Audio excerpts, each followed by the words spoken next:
बिरसा मुंडा। बिरसा मुंडा एक आदिवासी नेता और लोक नायक थे। ये मुंडा जाति से संबंधित थे। वर्तमान भारत में रांची और सिंहभूमि के आदिवासी बिरसा मुंडा को अब बिरसा भगवान कहकर याद करते हैं। मुंडा आदिवासियों के अंग्रेजों के दमन के विरुद्ध खड़ा करके बिरसा मुंडा ने ये सम्मान अर्जित किया था। 19वीं सदी में बिरसा भारतीय स्वतंत्रता आंदोलन के इतिहास में एक मुख्य कड़ी साबित हुए थे।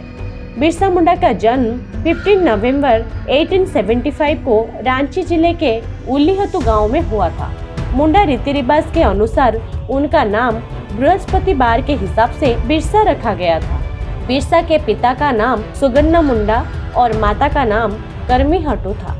उनका परिवार रोजगार की तलाश में उनके जन्म के बाद उलीहतु से कुरुमंदा आकर बस गया, जहां वो खेतों में काम करके अपना जीवन चलाते थे। उसके बाद फिर काम की तलाश में उनका परिवार बम्बा चला गया। बिरसा मुंडा का परिवार वैसे तो घूमकर जीवन व्यतीत करता था, लेकिन उनका अधिकांश बचपन चलकड़ में बीता था। बिरसा बचपन से अपने दोस्तों के साथ रेत में खेलते रहते थे और थोड़ा बड़ा होने पर उन्हें जंगल में भेड़ चराने जाना पड़ा था। जंगल में भेड़ चराते वक्त समय व्यतीत करने के लिए बांसुरी बजाया करते थे और कुछ दिनों बांसुरी बजाने में उस्ताद हो गए थे। उन्होंने कद्दू से एक तार वाला वादक यंत्र तुईला बनाया था, जिससे भी वो बजाया करते थे। उनके जीवन के कुछ रोमांचक पल अखारा गांव में बीते थे। गरीबी के इस दौर में बिरसा मुंडा को उनके मामा के गांव अयुवातु भेज दिया गया। अयुवातु में बिरसा 2 साल तक रहे और वहां के स्कूल में पढ़ने गए थे। बिरसा पढ़ाई में बहुत होशियार थे, इसलिए स्कूल चलाने वाले जयपाल नाग ने उन्हें जर्मन मिशन स्कूल में दाखिला लेने को कहा।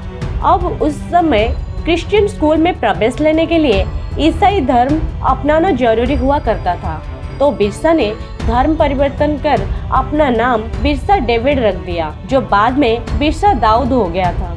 इसके बाद बिरसा के जीवन में एक नया मोड़ आया। उनका स्वामी आनंद पांडे से संपर्क हो गया और उन्हें हिंदू धर्म तथा महाभारत के पात्रों का परिचय मिला। ये कहा जाता है कि 1895 में कुछ ऐसे अलौकिक घटनाएं घटी जिनके कारण लोग बिरसा को भगवान का अवतार मानने लगे। लोगों में यह विश्वास दृढ़ हो गया कि बिरसा के स्पर्श मात्र से ही रोग दूर हो जाता है। जन सामान्य का बिरसा में काफी दृढ़ विश्वास हो चुका था। इससे बिरसा को अपने प्रभावों में वृद्धि करने में मदद मिली। लोग उनकी बातें सुनने के लिए बड़ी संख्या में एकत्र होने लगे। बिरसा ने पुराने अंधविश्वास का खंडन किया, लोगों को हिंसा और मादक पदार्थों से दूर रहने की सलाह दी। उनकी बातों का प्रभाव ये पड़ा कि ईसाई धर्म स्वीकार करने वालों की संख्या तेजी से घटने लगी और जो मुंडा ईसाई बन गए थे वो फिर से अपने पुराने धर्म में लौटने लगे। 1 अक्टूबर 1894 को नौजवान नेता के रूप में सभी मुंडाओं को एकत्र कर उन्होंने अंग्रेजों से लगान माफी के लिए आंदोलन किया। 1895 में उन्हें गिरफ्तार कर लिया गया और हजारीबाग केंद्रीय कारागार में 2 साल के कारावास की सजा दी गई। लेकिन बिरसा और उसके शिष्यों ने क्षेत्र की अकाल पीड़ित जनता की सहायता करने की ठान रखी थी और अपने जीवन काल में ही एक महापुरुष का दर्जा पाया।